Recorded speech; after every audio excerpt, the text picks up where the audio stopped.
Hi all, this is Nisha, a vibrant design thinking educator from SNS Institution. Today we're gonna see about a case study how Airtel bet Reliance Jio. 2016, a year which no Indian would forget due to demonetization.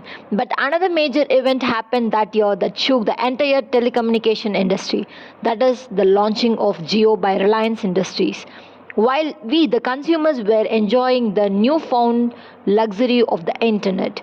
On the contrary, it was a dread to the rest of the telecom companies. Their stock prices came down, several giant companies shut down. The crowded telecom space of India now seemed like a deserted battlefield with only a few players left. But throughout this brutal telecom war, there was a company that stood still, and that is none other than Airtel. Airtel not only survived the hurricane brought by Jio in the market, but was also able to move one step forward to surpass Jio in many key areas. As of January 2021, Airtel was able to add 300% of wireless subscribers as compared to Jio. In fact, as of February 2021, Airtel is the top telecom company in terms of active subscriber market share. Why is so special about Airtel Jio rivalry? How are they so far ahead of other telecom companies? Although this war is just getting started, considering the state of companies like Vodafone and Idea, the above question arises. The answer to this question lies in one of the most powerful business strategies in the 21st century, which is known as the product service ecosystem. This is a business strategy that was introduced by the legendary businessman Steve Jobs, CEO and co-founder of Apple Incorporation. It is a method where the company tries to place its products so strategically into the lifestyle of consumers that over the new course of time the customer ends up buying the products from the same brand or find it extremely difficult to switch to the another brand. Now, to understand it in the easiest way is to understand how Steve Jobs created an ecosystem for Apple users. Now, this ecosystem of Apple primarily consists of three types of elements. How did Airtel transition to building an ecosystem so quickly? It turns out that Airtel had already done a phenomenal job with its existing services. Back in 2016 and 2017, their DTH service was one of the strongest contenders in the market, along with the Tata Sky, with a market share swinging between 20 to 25%. Secondly, they had a very strong hold over enterprise services, which is Airtel's most profitable business venture that contributed 14% to their consolidated revenue in 2020. Thirdly, Airtel was already delivering a far better service to its customers as compared to the rest of the competitors.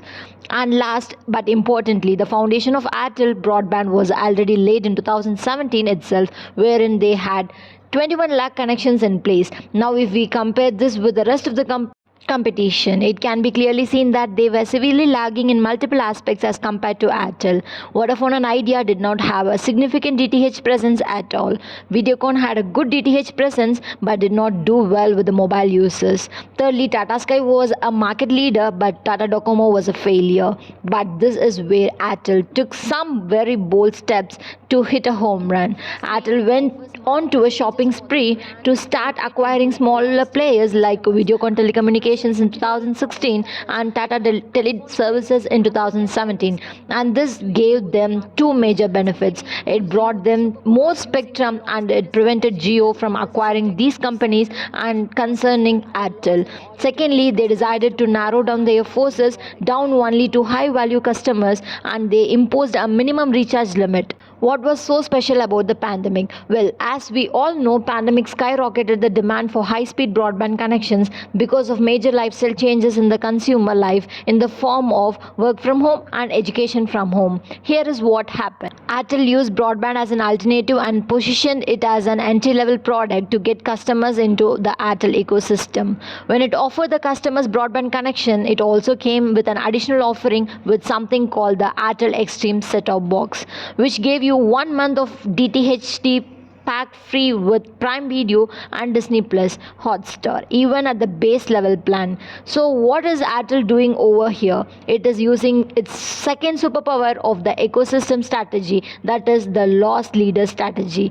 Last and most importantly, by executing these strategies well, Airtel successfully placed its product even in 1,000 households which already had a Jio SIM. That means it had started breaking into Jio's ecosystem. In 2020, the number of broadband subscribers grew by 95 lakh, while Reliance Jio ended up capturing 17 lakh subscribers. Airtel, on the contrary, ended up capturing 70 lakh subscribers, which means a large number of these people has also been offered DTH service and even an Airtel SIM card. Even in the wireless segment, Airtel is catching up very quickly, beating Jio regularly by a large margin.